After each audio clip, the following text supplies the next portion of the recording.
Hi hello ನಮಸ್ತೆ, ಎಲ್ಲರೂ ಹೇಗಿದ್ದೀರಾ? ಚೆನ್ನಾಗಿದ್ದೀರ ಅಂತ ನಾನು ಅಂದ್ಕೊಂಡಿದ್ದೀನಿ. ಸೊ ಇವತ್ತಿನ ಬಿಗ್ ಬಾಸ್ ತ್ರಿವಿಕ್ರಮ್ ಅವ್ರ ಮೇಲೆ ಇದ್ದಂತಹ ಅಭಿಮಾನವನ್ನು ಕಳ್ಕೊಂಡ್ರು ಅಂತ ನಾನು ಹೇಳ್ತೇನೆ. ಯಾಕಂದರೆ ಮಂಜು ಅವ್ರ ಬಗ್ಗೆ ಅಂತ ನಾನು ಮೊದಲೇ ಹೇಳಿದ್ದೇನೆ. ಆದರೆ ಎಲ್ಲೋ ಮಾತಾಡುವ ಒಂದು ಭರದಲ್ಲಿ ಏನೇನೋ ಮಾತಾಡಿ ಸ್ವಲ್ಪ ಇದ್ದಂತಹ ಒಂದು ಅಭಿಮಾನವನ್ನು ಕಳ್ಕೊಂಡ್ರು ಅಂತ ನಾನು ಹೇಳ್ತೇನೆ. ಯಾಕಂದರೆ ಇಲ್ಲಿ ರಜತ್ ಅವರು ರೌಡಿಸಮ್ ಮಾಡೋಕ್ಕೆ ಬಂದಿದ್ದಾರೆ. ಅವರು ಅವ್ರಿಗೆ ಗೊತ್ತಿದೆ ಯಾರ ಜೊತೆ ಹೆಂಗಿದ್ರೆ ಹೆಂಗಾಗುತ್ತೆ ಅಂತ. ಫಸ್ಟ್ ಬಂದ ಕೂಡಲೇ ಮಂಜು ಅವ್ರ ಜೊತೆ ಇದ್ರು, ಈಗ ತ್ರಿವಿಕ್ರಮ್ ಅವ್ರ ಜೊತೆ ಸೇಫ್ ಆಡ್ತಾ ಇದ್ದಾರೆ. ಇಲ್ಲಿ ಭವ್ಯ ಅವರು ಯಾಕೋ ಏನೋ ಅಪ್ಪ ಓವರ್ ಆ್ಯಕ್ಟಿಂಗ್ ಮಾಡ್ತಾ ಇದ್ದಾರೆ ಅಂತ ನನಗನ್ನಿಸ್ತಾ ಇದೆ. ಹೊಟ್ಟೆ ನೋವು ಅಂತ ಹೇಳ್ತಾ ಇದ್ದಾರೆ. ಅವರ ಬಾಸ್ಕೆಟ್ ಬೀಳಿಸುವಾಗ ಅವ್ರಿಗೆ ಹೊಟ್ಟೆ ನೋವು ಕಾಣಲ್ಲ, ಏನು ಕಾಣಲ್ಲ. ಎಲ್ಲೋ ಒಂದು ಕಡೆ ಒಂದು ಸೇಫ್ ಗೇಮು, ಅದು ಕೂಡ ಭವ್ಯ ಅವರು. ನಿಜವಾಗಲೂ ನಾನು ಆ ಒಂದು ರೀತಿಯನ್ನು ಒಂದು ಭವ್ಯ ಅವರಿಂದ ಎಕ್ಸ್ಪೆಕ್ಟ್ ಮಾಡಿರಲಿಲ್ಲ. ಯಾಕಂದರೆ ಅದೊಂದು ಸ್ವಲ್ಪ ಎಲ್ಲೋ ಒಂದು ನಾಟಕೀಯ ರೀತಿಯಲ್ಲಿ ಕಾಣ್ತಾ ಇತ್ತು. ಇನ್ನು ನೋಡೋದಾದರೆ ಗೌತಮಿ, ಮಂಜು, ಹನುಮಂತು ಮತ್ತು ರಜತ್ ಅವರು ಸೇಫ್ ಆಗಿದ್ದಾರೆ. ನಾಮಿನೇಟ್ ಆದಂತಹ ಉಳಿದ ಕಂಟೆಸ್ಟೆಂಟ್ಗಳಲ್ಲಿ ಎಲ್ಲೋ ತ್ರಿವಿಕ್ರಮ್ ಅವರು ಅಂದರೆ ಫೈನಲಿಸ್ಟು ಅಂತ ಇದ್ದರು, ಸುಮ್ಮನೆ ಎಲ್ಲೋ ಒಂದು ಕಡೆ ನಾಮಿನೇಟ್ ಆದರು ಅಂತ ನನಗೆ ಅನ್ನಿಸ್ತಾ ಇದೆ. ಸೊ ಕಂಪೇರ್ ಮಾಡಿದರೆ ಮಂಜು ಅವರು ಇರಬೇಕಿತ್ತು ತ್ರಿವಿಕ್ರಮ್ ಅವರ ಜಾಗದಲ್ಲಿ.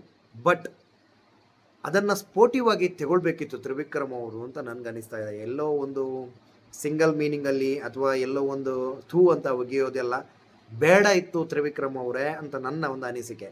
ಸೊ ಇನ್ನು ಹೇಳೋದಾದರೆ ಚೈತ್ರ ಅವರು ಗೇಮ್ ಚೇಂಜಿಂಗ್ ಮಾಡ್ತಾ ಮಾಡ್ತಾ ಎಲ್ಲೋ ಕಳೆದೋದ್ರು. ಇಲ್ಲಿ ಮೋಕ್ಷಿತಾ ಅವರು ಸೇಫ್ ಗೇಮ್ ಆಡಿಕೊಂಡು ನಾಮಿನೇಷನಲ್ಲೇ ಉಳ್ಕೊಂಡ್ರು ಅಂತ ನನ್ನ ಅನಿಸಿಕೆ. ಇಲ್ಲಾಂದರೆ ಮೋಕ್ಷಿತ್ ಅವರಿಗೆ ತುಂಬ ಕಡೆ ಚಾನ್ಸ್ ಇತ್ತು, ಒಂದು ಆಟವನ್ನು ಆಡ್ಬೋದಿತ್ತು. ಎಲ್ಲೋ ಒಂದು ಕಡೆ ಅವರು ಕರೆಕ್ಟಾಗಿ ಆಡಿದ್ದಿದ್ರೆ ಫಸ್ಟ್ ರೌಂಡ್ ಅಥವಾ ಸೆಕೆಂಡ್ ರೌಂಡಲ್ಲಿ ಅವರು ಸೇಫ್ ಆಗ್ತಾಯಿದ್ರು ಅಂತ ನನ್ನ ಅನಿಸಿಕೆ. ಬಟ್ ಆದ್ರೂ ಎಲ್ಲೋ ಒಂದು ಕಡೆ ಬಿಟ್ಕೊಟ್ರು. ಆ್ಯಕ್ಚುಲಿ ನನಗೆ ಹೇಳೋದಾದರೆ ಮೋಕ್ಷಿತಾ ಅವರ ಗೇಮ್ ಅಂದರೆ 100 ದಿನದ ಗೇಮ್ ಅಂದರೆ ಆಲ್ಮೋಸ್ಟ್ 90 ದಿವಸ ಆಯಿತು, 100 ದಿವಸ ಆಗ್ತಾ ಬಂತು. ಅವರು ಗೇಮ್ ಆಡಿದ್ದು ಕಾಣಲಿಲ್ಲ ಎಲ್ಲ ಕಡೆ. ಇವಾಗ ನಿನ್ನೆ ಒಂದು ಅವರು ಸ್ಟೇಟ್ಮೆಂಟ್ ಹೇಳಿದ್ರು, ಟಾಸ್ಕ್ ಆಡುವಾಗ ಬೇರೆಯವರಿಗೆಲ್ಲೋ ಪೆಟ್ಟಾಗುತ್ತೆ ಅಂತ ಹೇಳಿಬಿಟ್ಟು ನಾನು ಹೆದರ್ತೀನಿ, ಅದಕ್ಕೋಸ್ಕರ ನನಗೆ ಆಡೋಕ್ಕೆ ಭಯ ಅಂತ. ಮೇ ಬಿ ಆ ಭಯದಲ್ಲೇ ಕಳೆದ್ಬಿಟ್ರು ಮೋಕ್ಷಿತಾ ಅವರು ಅಂತ ನನ್ನ ಒಂದು ಒಪಿನಿಯನ್ನು. ಸೊ ನೋಡಬೇಕು ಯಾರು ಗೆಲ್ತಾರೆ, ಯಾರು ಸೋಲ್ತಾರೆ, ಯಾರು ಹೋಗ್ತಾರೆ, ಯಾರು ಉಳಿತಾರೆ ಅಂತ ನೋಡಬೇಕಿದೆ. ಇಲ್ಲಿ ತ್ರಿವಿಕ್ರಮ್ ಅವರು ಸಿಂಗಲ್ ಟೋನಲ್ಲಿ ಮಾತಾಡಿದ್ದಾದಮೇಲೆ ನನಗೆ ಎಲ್ಲೋ ಒಂದು ಅವರಿಗೆ ಏನೋ ಒಂದು ಬೇಜಾರಾಯಿತು ಅಂತ ಕಾಣುತ್ತೆ. ಅವರು ಸಾರಿ ಕೇಳಿದರು. ನಿಜವಾಗ್ಲೂ ಒಪ್ಕೊಳ್ತೇನೆ, ನನಗೆ ಅದಕ್ಕೆ ನಾನು ಹೇಳಿದ್ದು ತ್ರಿವಿಕ್ರಮ್ ಅವರು ತುಂಬ ಇಷ್ಟ ಆಗೋದು ಅದೇ ಒಂದು ಕಾರಣಕ್ಕೆ. ಅಂದರೆ ಕೆಲವರಿಗೆ ಆ ಈಗೋ ಇರುತ್ತೆ, ಬಟ್ ಆ ಈಗೋವನ್ನು ಬಿಟ್ಟು ಅವರು ಸಾರಿ ಕೇಳ್ತಾರೆ. ಬಟ್ ಎಲ್ಲೋ ಒಂದು ಕಡೆ ರಜತ್ ಅವರು ಎಲ್ಲೋ ಹಾಕ್ಕೊಡ್ತಾ ಇದ್ದಾರೆ ಅಂತ ನನಗೆ ಅನಿಸ್ತಾ ಇದೆ. ಯಾಕಂದರೆ ಕರೆಕ್ಟಾಗಿ ಅಬ್ಸರ್ವ್ ಮಾಡಿದರೆ ರಜತ್ ಅವರು ತನ್ನ ಗೇಮನ್ನು ಆಡ್ತಾ ಇದ್ದಾರೆ, ಎಲ್ರಿಗೂ ಹೇಳ್ತಾ ಇದ್ದಾರೆ. ಆದರೆ ತ್ರಿವಿಕ್ರಮ್ ಅವರನ್ನು ಒಂದು ಏನು ಹೇಳ್ತಾರೆ, ಗಾಳಕ್ಕೆ ಹಾಕೋ ಮೀನು ಹಿಡಿಯೋಕ್ಕೆ ಮುಂಚೆ ಗಾಳಕ್ಕೆ ಹಾಕೋ ಒಂದು ತುಂಡು ಥರ ಯೂಸ್ ಮಾಡ್ತಾ ಇದ್ದಾರೆ ಅಂತ ನನಗೆ ಅನಿಸ್ತಿದೆ. ಯಾಕಂದರೆ ಪ್ರತಿಯೊಂದು ಕಡೆನೂ ತ್ರಿವಿಕ್ರಮ್ ಅವ್ರನ್ನ ಕಂಟ್ರೋಲ್ ಮಾಡ್ತಾ ಇದ್ದಾರೆ ರಜತ್ ಅವರು ಅಂತ ನನ್ನ ಅನಿಸಿಕೆ. ಯಾಕಂದರೆ ನೋಡ್ತಾ ನೋಡ್ತಾ ರಜತ್ ಅವರು ಫೈನಲ್ ಟಿಕೆಟ್ ತಗೊಂಡ್ರು ಕ್ಯಾಪ್ಟನ್ ಆಗಿ. ಎಲ್ಲೋ ಒಂದು ಕಡೆ ವೈಲ್ಡ್ ಕಾರ್ಡ್ ಎಂಟ್ರಿಯಾಗಿ ಬಂದು ಇಷ್ಟೊಂದು ಓವರಾಗಿ ಹೋಗ್ತಾ ಇದ್ದಾರೆ ಅಂದರೆ ಮನೆಯವ್ರಿಗೂ ಗೊತ್ತಾಗ್ತಾ ಇಲ್ವೋ, ಅಥವಾ ರಜತ್ ಅವರು ಅಷ್ಟು ಜ್ಞಾಣ್ಮೆಯಿಂದ ಆಟ ಆಡ್ತಾ ಇದ್ದಾರೋ ಗೊತ್ತಾಗ್ತಾ ಇಲ್ಲ. ಸೊ ಮೋಕ್ಷಿತಾ ಅವರು ಎಲ್ಲೋ ಗೇಮ್ ಬಿಟ್ಕೊಟ್ರು ಬಾಲ್ ಕಲೆಕ್ಟ್ ಮಾಡೋದರಲ್ಲಿ ಅಂತ ಹೇಳ್ಬಿಟ್ಟು. ರಜತ್ ಅವರು ಧನರಾಜ್ ಮತ್ತು ಹನುಮ ಅವರು ಮಾತಾಡಿದ್ದಾರೆ. ಬಟ್ ನೋಡಬೇಕು ಏನಾಗುತ್ತೆ ಅಂತ. ಈ ಉಸ್ತುವಾರಿಗಳು ತಪ್ತಾ ಇದ್ದಾರಾ ಅಥವಾ ಉಸ್ತುವಾರಿ ಮಾಡಿದಂತಹ ರಜತ್ ಗುಂಪುಗಾರಿಕೆಯಿಂದ ಒಂದು ಟೀಮ್ ಸೋಲ್ತಾ ಇದೆಯಾ ಗೊತ್ತಾಗ್ತಾ ಇಲ್ಲ. ಯಾಕಂದರೆ ಇದೇ ರಜತ್ ಅವರಿಗೆ ಬೇಕಾದ ಹಾಗೆ ಒಂದೊಂದು ರೂಲ್ಸನ್ನು ಹಾಕ್ತಾರೆ. ಅವರಿಗೆ ಬೇಕಾದ ರೀತಿಯಲ್ಲಿ ಯಾವಾಗ ಬೇಕು ರೂಲ್ಸ್ ಚೇಂಜ್ ಮಾಡ್ತಾರೆ. ಅಂದರೆ ಕೆಲವೊಂದು ಸಾರಿ ರಜತ್ ಅವರು ತುಂಬ ಪಾರ್ಶಾಲಿಟಿಯಾಗಿ ಆಡ್ತಾರೆ. ಅಂದರೆ ಒಂದು ಏನು ಹೇಳೋದು, ಅವರಿಗೆ ಬೇಕಾದಂತಹ ಟೀಮ್. ಅಂದರೆ ಇವಾಗ ಭವ್ಯ ಅವರು ತುಂಬ ಖರಾಬಾಗಿ ಕಾಣ್ತಾ ಇದ್ದಾರೆ ಅಂತ ನನ್ನ ಅನಿಸಿಕೆ. ಅಂದರೆ ಎಲ್ಲೋ ಒಂದು ಕಡೆ ತುಂಬ ಅಸಡ್ಡೆಯಾಗಿ ಆಡ್ತಾ ಇದ್ದಾರೆ, ಅಸಹ್ಯವಾಗಿ ಆಡ್ತಾ ಇದ್ದಾರೆ ಅಂತ ನನ್ನ ಅನಿಸಿಕೆ.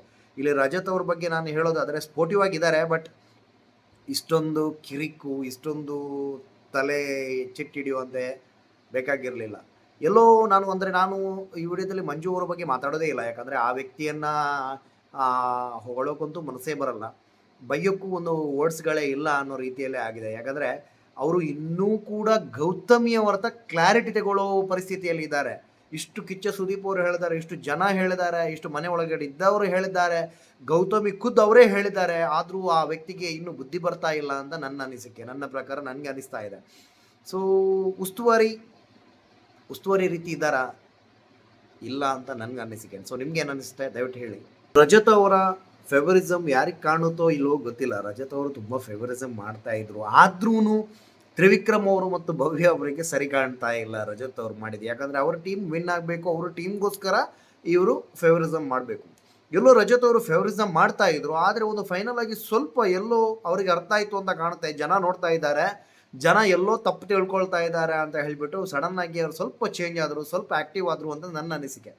ಸೊ ಉಸ್ತುವಾರಿ ಎಲ್ಲೋ ಒಂದು ಭವ್ಯ ಅವರ ಅಂದರೆ ಹನುಮಂತ ಅವರ ಟೀಮನ್ನು ವಿನ್ ಮಾಡಬೇಕು ಅಂತ ಹೋದಲ್ಲಿ ಏನೋ ಒಂದು ಚೇಂಜ್ ಆಗಿಬಿಟ್ಟು ನಮ್ಮ ಭವ್ಯ ಅವರ ಟೀಮು ಸೋಲ್ತಾ, ಅಂದರೆ ಹನುಮಂತ ಅವರ ಟೀಮ್ ಸೋಲ್ತಾ ಇದೆ, ಸೋಲೋ ಕಡೆ ಹೋಯ್ತು ಅಂತ ನನ್ನ ಅನಿಸಿಕೆ. ರಜತ್ ಅವರಿಗೆ ತ್ರಿವಿಕ್ರಮ್, ಹನುಮಂತು, ಭವ್ಯ, ಮೋಕ್ಷಿತ್ ಅವರು ಏನು ಹೇಳಿದ್ರು ಅದು ಫೈನಲ್ಲು. ಅವರು ಡಿಸಿಷನು ಅವ್ರ ಮೇಲೆ ಡಿಪೆಂಡ್ ಆಗಿದೆ. ಅವರು ಎಷ್ಟು ಸಾರಿ ಬಾಲ್ ಮುಟ್ಟಿದ್ರು ಫೌಲ್ ಇಲ್ಲ, ಅವ್ರು ಎಷ್ಟು ಸಾರಿ ಆ ಒಂದು ಬಲೂನಿಂದ ನೀರು ಹಾಕಿದ್ರು ಫೌಲ್ ಇಲ್ಲ. ಇಲ್ಲಿ ಮಂಜು ಅವರ ಟೀಮು ಸೋಲ್ಬೇಕು. ರಜತ್ ಅವರು ಅಂದರೆ ಕ್ಲೀನಾಗಿ ಒಂದು ಪಾರ್ಶಾಲಿಟಿ ಗೇಮ್ ಆಡ್ತಾ ಇದ್ದಾರೆ, ಕಾಣ್ತಾ ಇದೆ.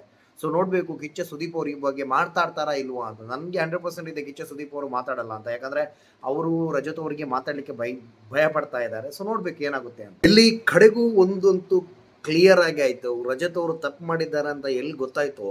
ಒಬ್ರು ಹೇಳ್ತಾ ಇದ್ದಾರೆ ಅಂದರೆ ಆಡೋ ಬರದಲ್ಲಿ ಎಲ್ಲೋ ಬಿದ್ದಿರಬೇಕು ಅಂತ. ಸೊ ಈ ಥರನೇ ಕಿಚ್ಚ ಸುದೀಪ್ ಅವ್ರನ್ನು ಹೇಳ್ತಾರೆ. ಯಾಕಂದರೆ ಕಿಚ್ಚ ಸುದೀಪ್ ಅವರಿಗೆ ಗೊತ್ತಿದೆ ಯಾವ ರೀತಿ ಎಲ್ಲಿ ಮಾತಾಡಬೇಕು ಅಂತ. ಯಾಕಂದರೆ ಇದೇ ಉಸ್ತುವಾರಿಯಲ್ಲಿ ಲಾಸ್ಟ್ ಟೈಮು ಇದು ಚೈತ್ರ ಮತ್ತು ಮಂಜು ಅವರಿದ್ದಾಗ ಉಸ್ತುವಾರಿ ಕೊಟ್ಟಿದ್ದಾರೆ, ಉಸ್ತುವಾರಿ ಜವಾಬ್ದಾರಿ ಅಂತ ಹೇಳಿದರು. ಸೊ ಈ ಮಾತನ್ನು ಅಂಡರ್ಲೈನ್ ಮಾಡ್ಕೊಳ್ಳಿ, 100% ನಾನು ಹೇಳ್ತಾ ಇದ್ದೇನೆ. ಸೊ ಆಟದ ಬರದಲ್ಲಿ ಬಿದ್ದಿದ್ದು ರಜತ್ ಅವರು ನೋಡಿಲ್ಲ, ಮೇ ಬಿ ರಜತ್ ಅವರು ತಪ್ಪು ಮಾಡಿಲ್ಲ ಅಂತ ಹೇಳ್ತಾರೆ. ಇದು 100%. ಯಾಕಂದರೆ ರಜತ್ ಅವರ ಉಸ್ತುವಾರಿ ಬಗ್ಗೆ ನನಗೆ ಅಸಮಾಧಾನವಿದೆ. ಅದಕ್ಕಿಂತ ಮುಂಚಿಂದು ಗೇಮಲ್ಲೂ ಕೂಡ ಅವರು ಆ ಥರದ್ದೇ ಮಾಡಿದರು. ಸೊ ಎಲ್ಲೋ ಒಂದು ಕಡೆ ಲಕ್ಕು ಇವ್ರ ಕಡೆ ತಿರುಗಿತು. ಸೊ ಇದು ಲಕ್ ಅಂತಲೇ ಹೇಳ್ಬೋದು. ಬಟ್ ಎಳ್ದಿದ್ದಂತೂ ಸತ್ಯ, ಹನುಮಂತು ಅವರು ಎಲ್ಲೋ ಸುಳ್ಳು ಹೇಳಿದರು. ಸೊ ನೋಡೋಣ ಏನಾಗುತ್ತೆ ಅಂತ. ಸೊ ಇವತ್ತಿನ ಎಪಿಸೋಡಲ್ಲಿ ತ್ರಿವಿಕ್ರಮ್ ಅವರ ಬಗ್ಗೆ ಇದ್ದಂಥ ಸ್ವಲ್ಪ ಅಭಿಮಾನವನ್ನು ಅವರು ಕಳ್ಕೊಂಡ್ರು. ಎಲ್ಲೋ ಒಂದು ಕಡೆ ಈ ರೀತಿ ಮಾತಾಡಬಾರ್ದಿತ್ತು ಅಂತ ನನ್ನ ಅನಿಸಿಕೆ. ನೋಡಬೇಕು ನಾಳೆಯ ಬಿಗ್ ಬಾಸ್ ಜೊತೆ ಮತ್ತೆ ಏನೇನಾಗುತ್ತೆ ಅಂತ ಹೇಳಿ.